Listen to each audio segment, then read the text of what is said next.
What's up, everybody? Welcome back. Hope everybody's having a great day or night whenever you're watching this. Game one, rewatching it, rethinking about it with the Celtics and the Pacers. It just feels more like the Pacers really just they showed their inexperience and screwed up and blew it. To be completely honest, and give Boston credit because they pulled it off. They did what they had to do. They handled business in game one. But if you're the Pacers, that's the game you gotta have. You have to have that game. You start out 1-0. You shift home court advantage to yourself, who you guys have basically been impossible to beat at home. Like there's so many reasons as to why you needed that win. Because who knows if Boston's going to make those same mistakes in game two. But I don't think it's the end of the world either. I think there's two sides to it where we can talk about the Pascal Siakam corner three that he gives up to Jaylen Brown. We can start with that, right? Because that's the tie. That ties the game with like 5 seconds left, whatever.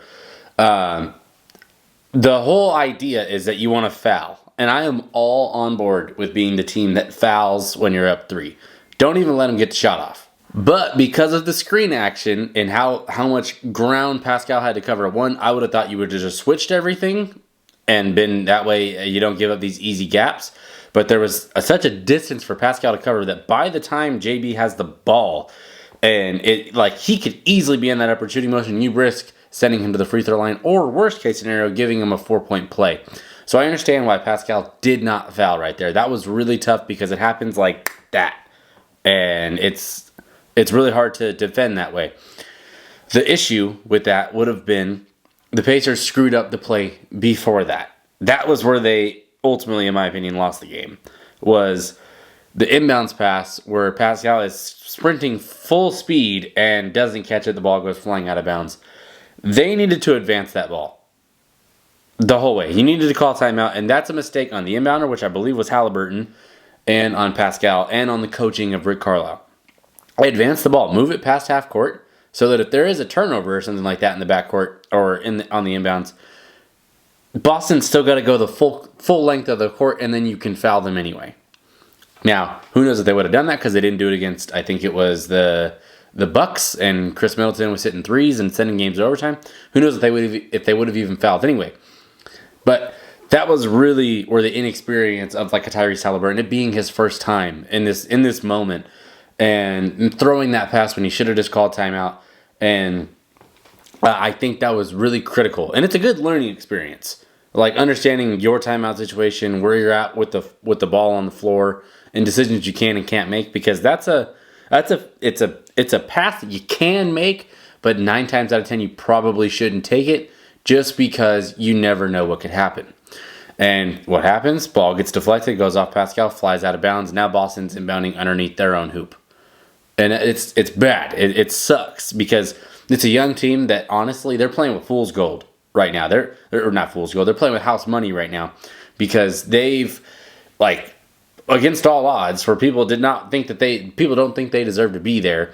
They're here, and I'm one of those guys that I actually think that they deserve to be here. I think they've played awesome. I think they play an amazing style of offense where all 5 guys touch the ball. It's like the most beautiful offensive basketball you can watch. Defense is a little bit of a different story, but they've been able to get stops and lock up when they needed to. That's how they've got to the Eastern Conference Finals when no one would have picked them to be there. If you look at the side of the bracket they were on the side of the bracket with the Knicks, the Bucks, the Sixers, and now they're with the Celtics. Everybody would have taken the Pacers to lose in those series. I believe in in the team that they have to make this an awesome series. If you watched Game 1 and thought, oh, Boston's going to sweep them, then I don't know what game you watched, because this was very clearly a game that the Pacers gave away, in my opinion. And you're going to have those games with young teams. I think that's the important thing for fans to know, is that you're going to have a game where it's like, shit, we didn't know what to do. Like, we hadn't been there before. And it's okay. That is part of the upward growth that you want to see. I would just, with Rick Carlisle being so experienced as a coach, I would have thought that he would have handled the late game management better. I loved the offense of what they were doing in terms of hunting Horford and Nembhard getting his shots and Haliburton getting open, Pascal, all those guys making plays, Turner. And then another thing that I think actually really screwed them in the overtime is Nesmith fouls out. And it's like, okay, He fouls out, like, you got to switch somebody in. They went with TJ McConnell. And I understand that TJ McConnell has played great in the playoffs to this point.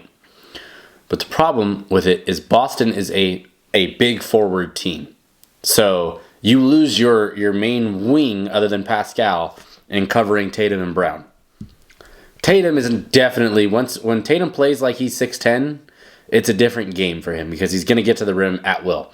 But when you put TJ McConnell in the game, you just went from, a bigger forward in Aaron Nesmith down to a smaller guard in TJ McConnell. You lose a lot of your defensive, or at least your paint presence. The physicality isn't quite the same. I would have brought in somebody like Obi Toppin, who had played very well to that point. Not so much for his defensive prowess or anything like that, but more so that we at least have the size and the physicality to combat some of these post plays. I feel like that's where they lost the game in the overtime, was making that sub. Not to say that TJ McConnell is a bad player. I'm not saying that. I don't think for that moment in the game and for who he came in for and like stylistically and schematically, I don't think it made a lot of sense. And you're seeing a multitude of reasons as to why a young team effed up and lost a game 1 on the road in a hostile environment against a great team in Boston. But I was very happy to see that like the Pacers team was down like 15 in the third quarter, and they scratched and clawed their way back. They made their plays to get back into the game. Because you're at the point in the season where this is the last team you may see, and if it's not, you have one other team to get through, but this team is battle tested, right? The Celtics have seen it all. The Pacers, they faced some battles in the first 2 rounds, but they haven't faced one like the Celtics. So that's why I think it's so much more critical in losing this game, because it really just holds you back. It's like, damn, we could have been up 1-0 and playing house money in game 2. Who knows if we can win game 2? But that's gonna be another thing. Who knows what game 2 is gonna look like? Because I thought we got a great game from both teams. And I think the series is going to be really good. I think Pacers are going to get some games. I think Boston it should be favored. I think they're the 1 seed for a reason. Jason Tatum is amazing. Jaylen Brown is playing awesome. Has the clutchest shot of his entire career. Derek White's a beast. Drew Holiday can play. That's another guy that goes into the post a lot. So having a small guard in replacement for Nesmith doesn't help your case. I really just feel that the Pacers screwed this game up more than Boston took it from them. What do you think of the comments? Let me know. Do you think the Pacers blew this, or Boston took it? Who do you kind of blame? Because I think it's not just one person. I thought Carlisle screwed up a couple of times in this game that were pretty fatal. I thought Haliburton making that pass and not calling a timeout was a bad decision. Dribbling the ball off of his knee. Like, things that are very uncharacteristic of him. And you just showed the inexperience. And that's okay, is what I'm also trying to say at the same time, because nobody believed in you to get here anyway. So you got here. Now you're playing with house money. This is all for the future. This is all for finishing out a great year. Who knows what they can do in the rest of this series? But they played like they're not going to roll over. And a lot of people thought that Boston was just going to steamroll them. This is like one of the best, if not the best offense in NBA history, at least statistically. They're not going to get steamrolled every single time. They're going to put up points. They're going to make Boston's defense work. Those 6-7 guys that they play are going to have to lock up. And if you ain't locking up, you're probably getting smoked. So that's why I like this matchup, because Boston's a very perimeter-driven team. And they can get isocentric. And the Indiana Pacers are a super, super fast-paced team that everybody touches the ball. And that's what makes them so dangerous. Nobody's never not in rhythm. And when you have those ISO heliocentric teams where Jason Tatum's ISOing a lot, certain dudes haven't touched the ball in 3-4 minutes. They're cold. That next shot's not as easy as it is with the Pacers, where everybody's tap, tap, tap, tap, tap, ball's going everywhere.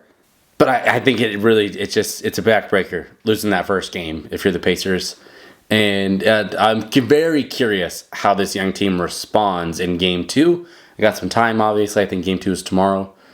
Game 1 for the Western Conference Finals with the Wolves and Mavericks is tonight. I cannot wait to watch that. But we're 1 game in to this Eastern Conference Finals series, and it lived up to, I think it exceeded hype. Let me know in the comments who you think really screwed this up for the Pacers. What are your thoughts on that Game 1 and for the rest of the series? If you're new to the channel, please subscribe if you like this kind of content. Please like the video. Really, really appreciate y'all for watching. Haven't recorded in a few days. I am off wisdom teeth surgery. Thank God I can talk now and my jaws are moving, so can't wait to make more content. But I'm done.